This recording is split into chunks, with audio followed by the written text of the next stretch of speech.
Pemirsa, di mana saja berada, Badan Penanggulangan Bencana Daerah dalam program IO Sungai Yogyakarta perbincangan seputar Jogja. Kali ini kita mengangkat tema yang sangat krusial dalam kehidupan kita. Sungai menjadi penting bagi kehidupan manusia karena di dalam sungai terdapat berbagai hal yang bisa jadi sumber kehidupan.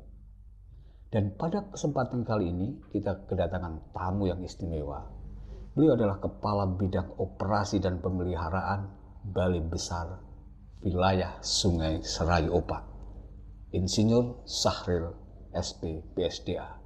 Selamat datang pada kesempatan kali ini, Bapak. Baik, terima kasih undangannya. Oke. Pemirsa, kita akan berbicara banyak tentang bagaimana restorasi sungai, bagaimana memelihara sungai. Mudah-mudahan perbincangan kita kali ini akan memberikan kebermanfaatan bagi kita semua. Pak Sahril, Siap. apa pentingnya restorasi? Restorasi itu kalau didefinisikan bahwa bagaimana mengembalikan sungai seperti awalnya. Nah, sekarang sungai-sungai kita ini dengan bebannya yang banyak, dengan ditempatkan oleh manusia, oleh kegiatan sehari-hari, artinya terjadi degradasi di sungai itu. Sehingga fungsi sungai tidak bisa sesuai dengan aslinya. Makanya restorasi sungai ini perlu dan wajib kita lakukan untuk menjaga supaya sungai itu kembali ke seperti awalnya. Lalu siapa sebenarnya yang bertanggung jawab untuk melakukan restorasi? Dan di manakah peran masyarakat? Sehingga ada keberlangsungan kebijakan Pak Sahril dan masyarakat itu. Bagaimana fungsi-fungsi itu harus dikerjakan? Ya, sesuai dengan Permen 04 tahun 2016 tentang kriteria sungai dan kewenangan sungai, bahwa sungai-sungai yang ada di daerah Provinsi Istimewa Yogyakarta menjadi kewenangan Balai Besar Wilayah Sungai Serayu Opak. Sehingga fungsi sungai dan peran sungai itu tentunya diambil alih oleh balai. Tetapi balai tidak bisa bekerja sendiri.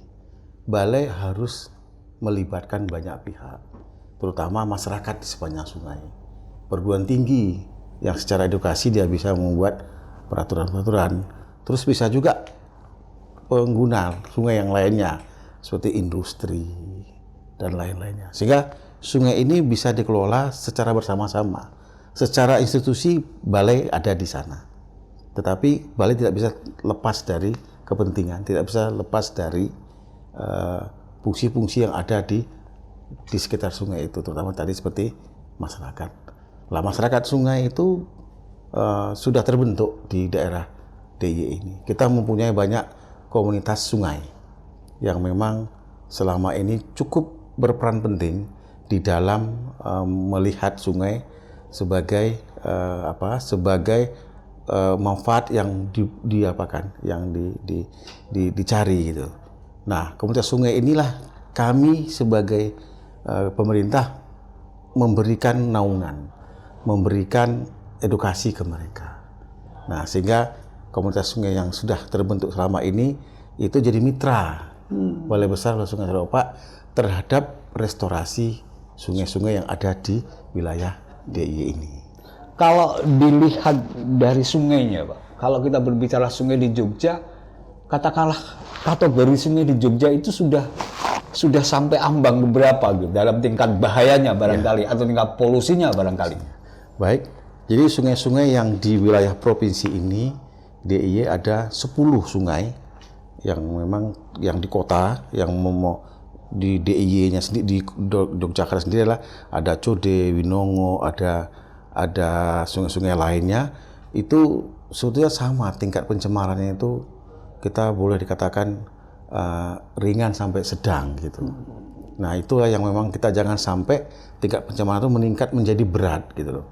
Ketika sudah menjadi berat, artinya sungai fungsi sebagai untuk fungsi ekologi, sebagai fungsi morfologi itu bisa hilang gitu loh.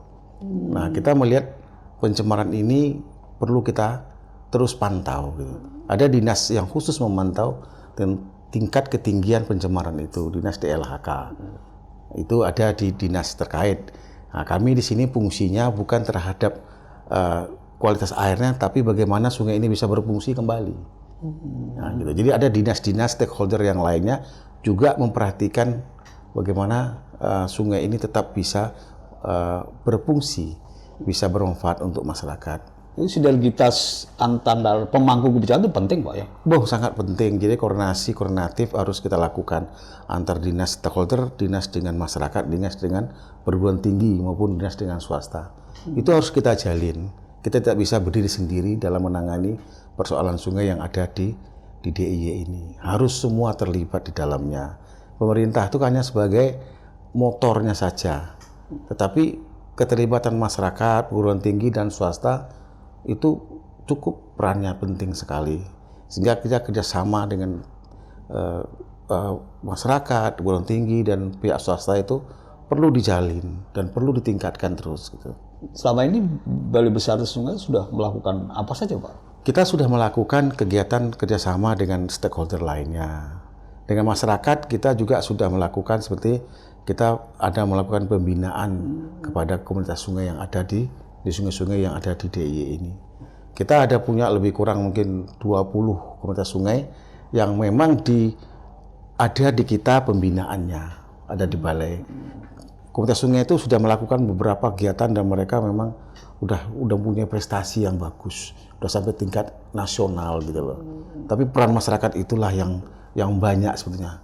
Balai ini hanya memfasilitasi saja. Nah, itu peran masyarakat itulah yang kami tampung, apa yang bisa kami bantu di dalam kegiatan mereka itu. Nah, di antara sungai, di kanan kiri sungai, itu kan sering ada bangunan, Pak. Iya. Yang saya sebut namanya wilayah sepadan sungai. Itu bagaimana, Pak, pengaturannya, Pak? Sehingga masyarakat jadi tahu, masyarakat tidak membangun katakanlah atau membuat bangunan yang ada di sekitar itu. Ya. Baik, jadi memang ini perlu kita sampaikan kepada pemirsa bahwa sesuai dengan Permen 28 tahun 2015 tentang sempadan sungai dan irigasi, bahwa sungai-sungai kita itu harus mempunyai wilayah sungai. Kalau di jalan namanya ROE. Oke, yang tidak boleh ada bangunan. Ketika kita membuat bangunan di dalam ROE itu, ketika ada kendaraan bisa masuk ke ROE, tentunya dia akan menabrak itu. Nah, begitu juga kalau di sepadan sungai, ketika ada bangunan permanen di dalam sepadan dan bersamaan waktunya air meluap, dia juga bisa menabrak bangunan tersebut dan sehingga mengakibatkan kepada kerusakan yang lebih berat. Nah, sehingga sepadan sungai ini perlu diaturlah di dalam permen tersebut. Nah, kategori daripada pengaturan tersebut itu berdasarkan sungai yang bertanggul di dalam kota, sungai yang tidak bertanggul di dalam kota, dan sungai yang bertanggul dan tidak bertanggul di luar kota.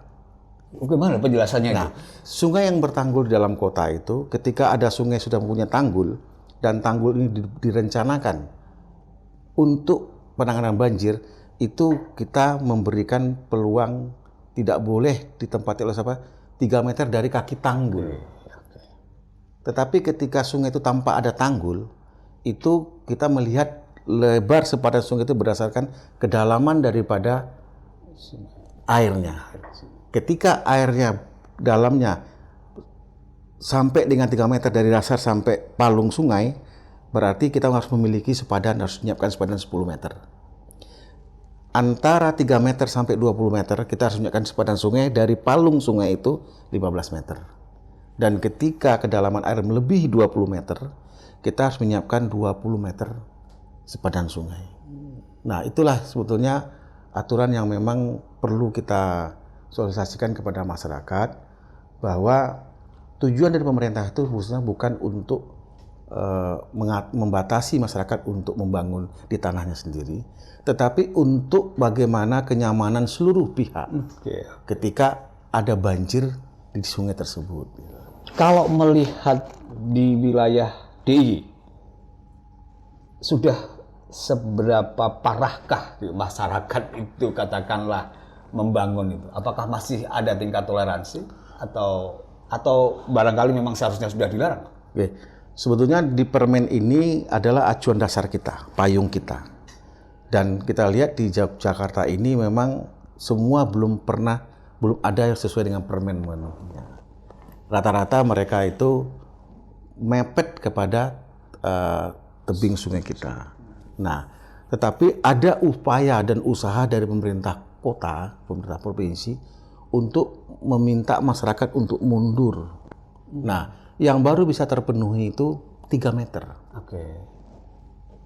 Harapan kita sesuai dengan permen itu yang tadi yang kedalaman air sampai palung 3 meter itu 10 meter. Tetapi memang kita tidak bisa membuat peraturan itu harus seperti itu. Makanya kita perlu di sana di dalam sebuah sungai itu ada pengkajian. Pengkajian terhadap debit banjir. Terus kita harus ada tim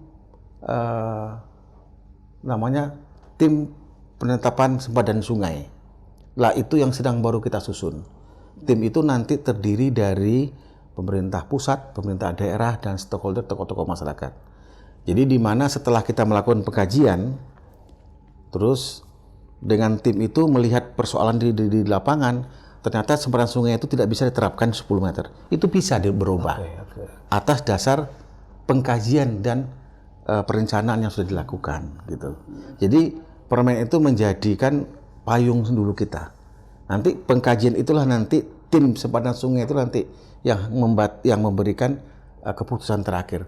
Di mana nanti tim-tim itu dibentuk oleh Menteri PUPR. Dan itu untuk menanggulangi supaya bencana sungai tidak terjadi, Pak ya? Ya, salah satunya itu. Dengan adanya kita menyiapkan sempadan, artinya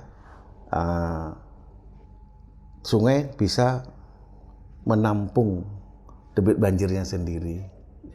Pemirsa, kita akan berbincang banyak tentang restorasi sungai. Dalam kaitannya, sungai tidak hanya saja mengalirkan air, tapi di dalamnya juga banyak hal yang juga kita harus lindungi. Selanjutnya, kita ikuti layanan iklan masyarakat berikut ini.